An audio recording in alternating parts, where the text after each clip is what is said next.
Well, hello everyone. Weiner here. So today we have an interesting topic to talk about: guitar pedals. Let's get going. Welcome to Guitar Talk.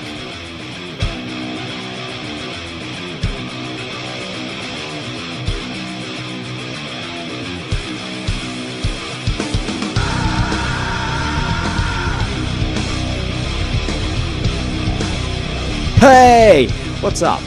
So, guitar pedals. Where to start? Yeah, it's a big topic. Just to tell you guys, I'm starting like a series of videos talking about guitar pedals and which one you should buy, like some reviews and all that, so you can get better informed. And also, Akim and I just entered vacation, so during our holidays we'll be posting more often, like at least one video per week, and that's gonna be cool. And so let's get going to the video. Well, we're gonna start with, you could say there are the two main kinds of pedals, but we're gonna start by saying what are multi-effect pedals and what are single effect pedals. You can guess by its name that multi-effect pedals have like many effects in one pedal, and single effect pedals are like only one effect. And like if you like rock and roll, for example, you're gonna see that many of the old guitar players used single effect pedals. And when you go to the store, you're gonna start wondering why. Because multi-effect pedals, like in the long run, are cost like a much less than single effect pedals. Like there are really cheap ones. For example, I think Digitech makes one for $99 and it has like 100 effects or something like that. And you can create your own effects and that. But why people don't own multi-effect pedals? Well, to begin with, multi-effect pedals are nice to have because you have like a lot of effects, but neither of those effects are like really taken care of. Like they can be good, there are really good multi-effect pedals, and like they're really cool multi-effect pedals, but you know, multi-effect pedals don't give a crap if each one of their effects is like the best thing ever, and it's quantity over quality. And like you must have heard a lot of times on most of the things in this life, it's better to have quality over quantity, and these guys, the single effect pedals, are much better. And my advice is not to buy the multi-effect pedals, because in the long run you're gonna get tired of them and you're gonna hate them. I know that from experience. And like you don't want that to happen.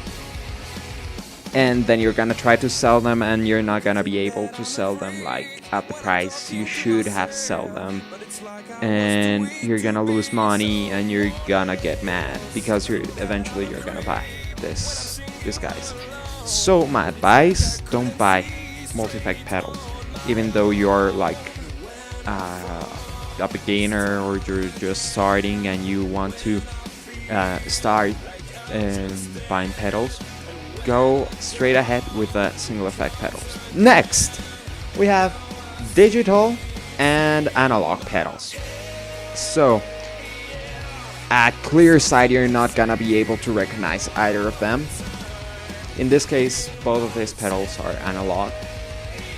And digital pedals are... Okay, so the better way to explain this is that your guitar signal is analog, and your guitar signal is traveling through the cable, and it goes into the effect. When it arrives to the effect, an analog pedal, guess what? It's gonna like send the signal as analog. it will not touch your signal. While a digital pedal will make your signal digital. Now, many of the guitar players nowadays use digital effects not only because they're cheaper, but because like they give you a more precise tone. But if you're playing things like the 60s or the 70s or the 90s, 80s excluded because 80s was the time where digital pedals exploded, so everybody was buying digital pedals. If you want to play something from those ages like the 90s, you want to go with the analog pedals, because analog pedals, like your signal starts to deteriorate just a tiny bit before it gets to your amplifier. And when it's only your guitar connected to your amplifier, you're not gonna detect that. But if you plug in several analog pedals, your guitar signal will become eventually, I don't know why, but warmer. So it gives a nice tone to your guitar, in my opinion. But if you're really playing something like very new or very 21st century, definitely go with the digital pedals. Next, again, two types. We have pedals that are called true bypass, and the pedals were called buffers. In this case, this is a true bypass and this is a buffer.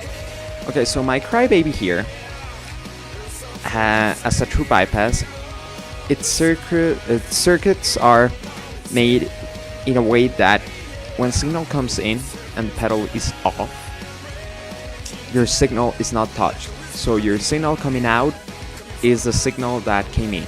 So it's like a prolongation from the cable. While buffers have a special circuit here inside that when it's off, signal will come in, but when it's going out, it's gonna have a little less gain than when it came in. So yeah, you might be just saying that true bypass pedals are better than the buffer pedals, like really easily. But in a future video, I'm gonna make a video about true bypass versus buffers. I'm gonna explain why you should have both on your pedal board. Okay, so to summarize, we have multi-effect pedals and single effect pedals. Multi-effect pedals, many effects. Single effect pedals, one effect. Multi-effects pedals, quantity over quality. Single effect pedals, quality over quantity. Next, we have digital versus analog. Digital,